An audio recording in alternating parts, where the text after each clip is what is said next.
Bonjour à toutes et tous et bienvenue pour ce deuxième rendez-vous hebdomadaire où nous allons voir les conseils de nos analystes préférés. Alors, je pense que tout le monde aura remarqué que la semaine est compliquée pour les crypto-monnaies. Alors d'ailleurs, elle est compliquée pour un petit peu l'ensemble de tous les marchés, hein, pour être totalement honnête. Au côté indice, c'est également très compliqué. Bref.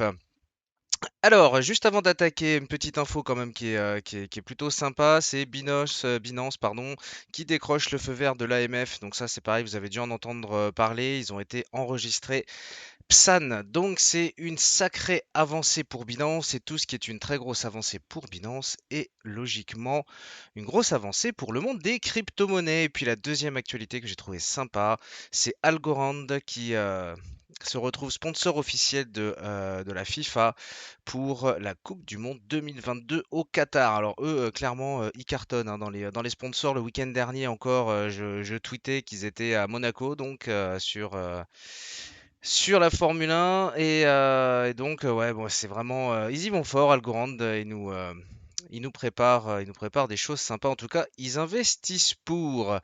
Alors, on va de suite commencer avec la première crypto qui nous a été conseillée par Laurent Pignot, donc analyste chez Zone Bourse, et c'est Matic Polygon, donc la blockchain Layer 2.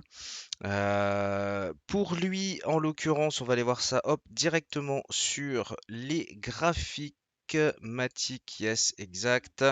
Matic, donc support indice 1,05. Là, clairement, bah, on a repoussé encore un petit peu dessous. On est venu toucher les 1,01, 1,04. Timing d'intervention relativement intéressant. On est sur le bas de canal, sur le bas d'un canal haussier. Faut que ça tienne, bien entendu. Si on vient lâcher les supports en même temps, enfin de toute façon c'est très simple, hein, j'ai envie de vous dire, hein. Si le Bitcoin décroche, tous les supports risquent bien entendu d'être mis à mal. Maintenant, pour le moment, ça tient. Ça tient, le niveau est intéressant, surtout si vous n'en avez pas, que vous êtes en première ligne dans le cadre d'un DCA. On a un niveau là qui est vraiment intéressant. Alors d'ailleurs, j'aimerais profiter de ça. En fait, je sais que sur la chaîne, en fait, il y a énormément de personnes qui suivent la chaîne et qui sont là pour les pépites que je peux éventuellement retrouver, mettre en avant, ou pas d'ailleurs, parce que c'est pas toutes forcément des pépites. C'est assez compliqué comme jeu. Et en fait, là, il y a vraiment quelque chose qui est intéressant, c'est que on va essayer de voir le verre à moitié plein, c'est-à-dire qu'en fait, on a la chance là d'avoir quand même des projets qui sont très solides. Alors certes, je vais être honnête avec vous, je doute qu'ils nous fassent encore des fois 1000, encore que ça dépend à quelle échelle de temps, enfin non, je plaisante, mais je veux dire, on a quand même des coefficients multiplicateurs qui restent relativement intéressants si vous croyez au projet crypto.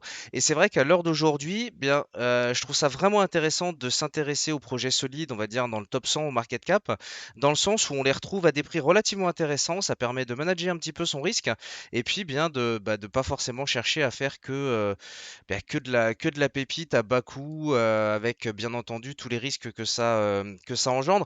Alors bien entendu, hein, je rappelle qu'ici, il s'agit bien entendu d'investir que de l'argent que vous êtes prêt à perdre pour le moment, hein, contrairement à nous dans le cadre de notre projet.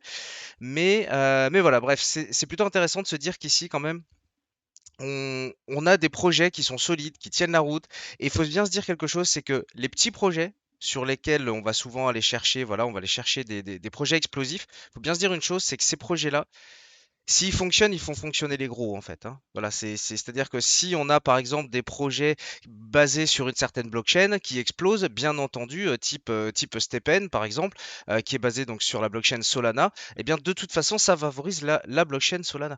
Et c'est vrai que bah, c'est intéressant d'avoir quand même en portefeuille des cryptos relativement solides à bas prix. Alors ça fait pas plaisir de les voir baisser autant, hein, je suis bien d'accord avec vous, surtout que moi je suis dedans pour la plupart. Tac tac tac, ouais, je suis dedans pour toutes sauf une. Donc voilà, bon, disons qu'il y a il y a des timings qui sont relativement intéressants. Bref, on passe à la suivante avec Rodolphe Stéphan, donc pour IVT, qui lui en mentionne deux, en l'occurrence axés plutôt métaverse, donc avec Decentraland, pardon, et sa monnaie donc Mana. Donc 39 au market cap et Sandbox qui avait déjà été mentionné la semaine dernière, qui est donc 40e au market cap. Et ici, donc on se retrouve sous des niveaux relativement intéressants. Alors, il n'a pas mentionné de prix vraiment précis. Maintenant, clairement, on est un petit peu un petit peu comme tous les autres, hein, en fait, hein. À part qu'ici, on a réussi à tenir le dernier plus bas, c'est-à-dire que on a eu donc le FOMC qui nous a renvoyé donc le marché relativement fortement à la hausse.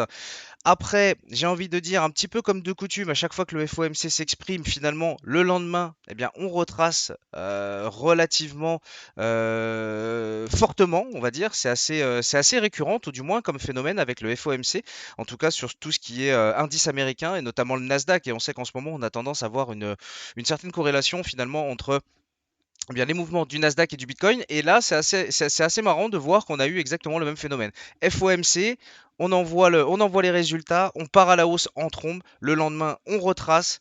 C'est clairement, pour le coup, là, je valide un peu la corrélation. Ce qui est intéressant ici sur Sandbox, c'est qu'on n'a pas été refaire le dernier plus bas qui a été fait. Donc, on avait déjà un joli support dans les alentours de 2,25. Ici, honnêtement, on est bien à 2 dollars. Sandbox à 2 dollars, on est vraiment pas mal. Et après, si on décroche ce prix-là, là par contre, si toujours le même principe, Bitcoin décroche, on pourrait pousser très fort sur S1 ici, dans les alentours de 1,22. Et en ce qui concerne Decentraland, c'est pareil, on avait une belle zone ici de support qui n'a pas tenu. On est passé en dessous, on réagit. Hier, à la réaction, on retrace vers le haut. On revient faire donc les 1,70 à quelque chose près. Donc là, on tourne actuellement dans les alentours des 1,45, toujours sous support.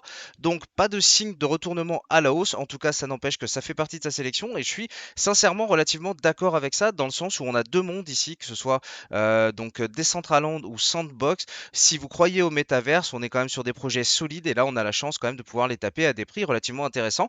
Et derrière, on suivra également le deuxième niveau des 1,12. Si on avait un décrochage Bitcoin et crypto d'une manière générale, c'est très probablement ici qu'on viendrait chercher les réactions acheteuses. Je pense qu'ici, on se manifesterait pas mal. On passe à Xavier Fenot, toujours pour IVT. Avec la crypto Terra, donc huitième au market cap, hein, donc bien Terra qui opère enfin, fondamentalement dans le développement DeFi avec ses stablecoins et ainsi de suite. Alors, en l'occurrence, ici, c'est un niveau que je vais moi-même surveiller, puisque comme je vous disais, Luna, j'en ai pas. J'ai pas réussi là, j'ai jamais eu la chance de rentrer à bon prix dessus. Ça s'est toujours mal goupillé.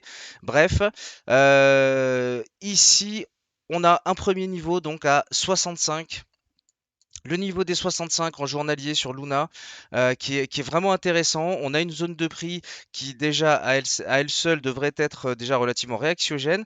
Et en plus, on a toujours le même principe un petit peu que tout ce qui se matérialise en ce moment sur les gros projets crypto, c'est le support de canal haussier, donc tendance de fond haussière. On essaye de buy the dip et on essaye de trouver le bon moment. En tout cas, moi, ce que je sais, c'est que Luna, j'en ai pas à 65, enfin, dans les alentours de 65 dollars, je le surveillerai. Je dis pas que je rentrerai à l'aveugle si, principalement, si on est sur des grosses accélérations baissières sur les cryptos majeurs.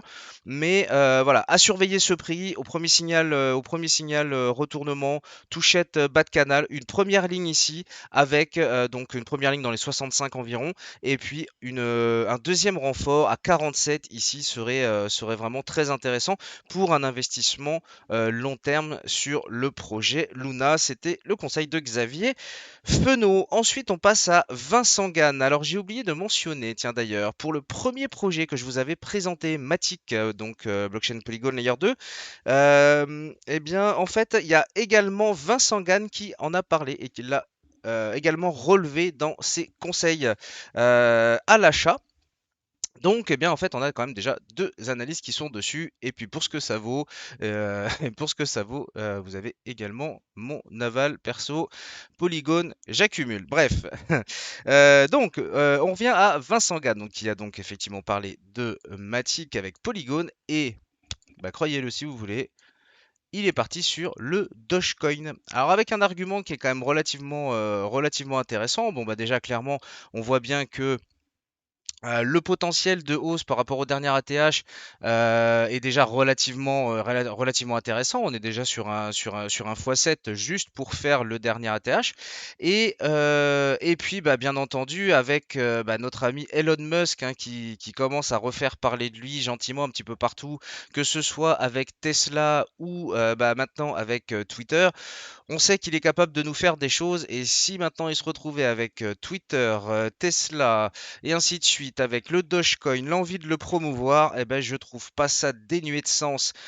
Même si je sais qu'il y en a beaucoup qui sont quand même déjà relativement fébriles par rapport au Dogecoin, dans le sens où, bah, je rappelle que ça reste quand même une blague au départ, mais la communauté qu'il y a derrière, plus le soutien d'Elon Musk, rend le projet bah, pas non plus complètement dénué de sens, hein, et en plus, je rappelle qu'on est quand même sur une crypto 12e au market cap.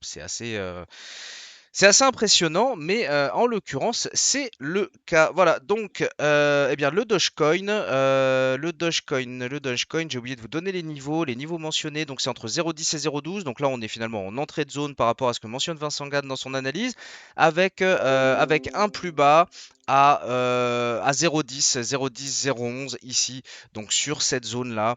Peut-être effectivement attendre la touchette, formation d'un double bottom. Ici, ce serait pas complètement dénué de sens pour retourner sur les A20, sur les 0,20, pardon, qui a été un niveau extrêmement travaillé. Et effectivement, de toute façon, j'ai envie de dire, d'un point de vue ne serait-ce que réactionnel, c'est des objectifs de court terme relativement probables et intéressants.